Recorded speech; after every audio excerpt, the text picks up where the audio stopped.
notre ancien évêque, Monseigneur André Gaumont, insistait pour qu'on s'en tienne aux lectures prévues pour le dimanche, même s'il y avait un événement spécial, comme une confirmation, une ordination ou une fête paroissiale.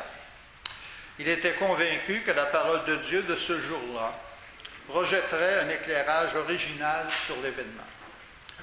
Aujourd'hui, alors que plusieurs d'entre vous ont voulu se joindre à la communauté chrétienne de Saint-Stanislas pour rendre grâce à Dieu avec leur pasteur qui vient d'atteindre un âge vénérable, dans la première lecture de l'Évangile, on nous raconte des appels du Seigneur. Des appels adressés d'abord au jeune Samuel et par la suite aux futurs apôtres. Des appels pour servir le Seigneur. Oui, le Seigneur m'a appelé dès ma tendre jeunesse à devenir prêtre. Avec l'aide d'un grand nombre de personnes, j'ai pu voir ce rêve se réaliser. Après 75 années de vie et bientôt 50 ans d'ordination à la prêtrise, je suis en mesure d'apprécier les nombreux appels du Seigneur reçus jusqu'à ce jour. À la lumière de la parole de Dieu de ce matin, je veux souligner l'importance d'être attentif aux appels du Seigneur. Cela vaut pour tout homme et toute femme, quel que soit son âge, car Dieu appelle à tout âge. Le prêtre Élie était le gardien du temple, et à cause de son âge avancé, il réclamait une présence pendant la nuit.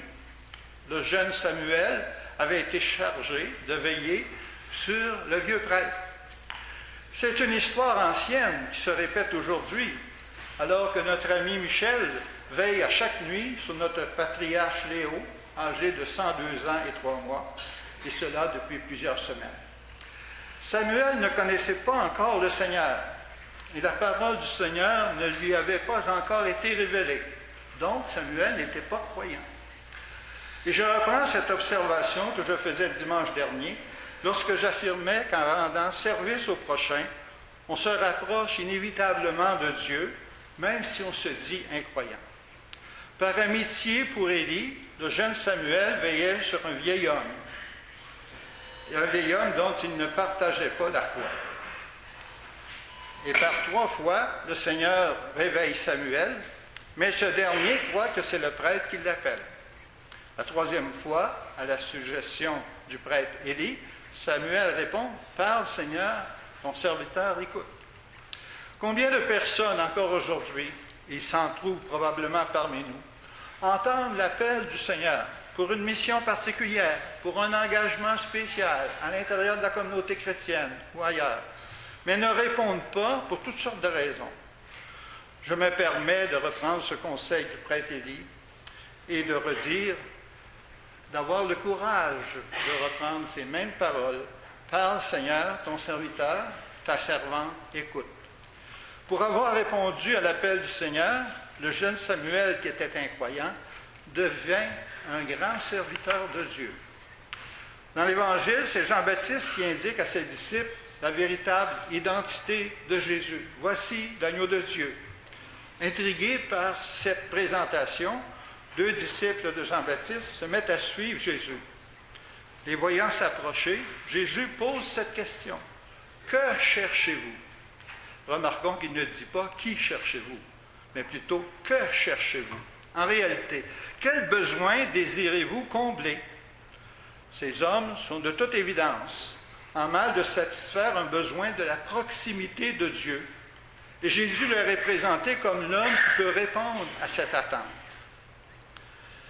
André, l'un des 2 disciples, se rend chez Simon pour lui annoncer qu'ils ont trouvé le Messie, l'envoyé de Dieu attendu depuis des siècles. Avoir toutes les démarches parfois fort coûteuses que plusieurs de nos contemporains s'imposent pour satisfaire un besoin d'intériorité ou de spiritualité, la question revient. Que cherchez-vous? C'est ici que nous avons à imiter Jean-Baptiste et à leur présenter Jésus comme celui qui peut répondre à leur attente. Nous venons de célébrer avec solennité ce Dieu qui s'est fait proche en Jésus. Il s'est fait proche lors du premier Noël et il continue à se faire proche de chacun et chacune d'entre nous. Mais nous avons souvent peine à le reconnaître et à le suivre. Voilà pourquoi le Seigneur continue à appeler à son service, comme il a appelé le jeune Samuel pour le présenter comme celui qui peut répondre aux attentes de lumière, de vérité, de paix et sans doute d'éternité d'un grand nombre. À son appel à le rejoindre, puissions-nous avoir la générosité et l'ouverture de répondre. Parle, Seigneur, ton serviteur, ta servante, écoute. Amen. Amen.